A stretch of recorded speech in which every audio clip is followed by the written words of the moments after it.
ఏవీ న్యూస్కు స్వాగతం.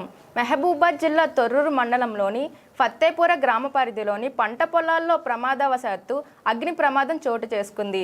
గ్రామస్తులు తెలిపిన వివరాల ప్రకారం అగ్ని ప్రమాదంలో 300 ఎకరాల మేర మంటలు వ్యాపించి 500 మోపుల గడ్డి, వ్యవసాయానికి ఉపయోగించే పైపులు, విద్యుత్ వైర్లు అగ్నికి ఆహుతయ్యాయన్నారు.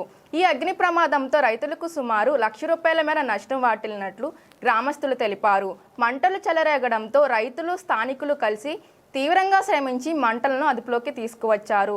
రైతులకు ప్రభుత్వం తక్షణ సహాయం అందించాలని బాధితులు దేశబోయిన అశోక్, చెల్లగొల్ల రమేష్ తదితరులు ప్రభుత్వాన్ని కోరారు.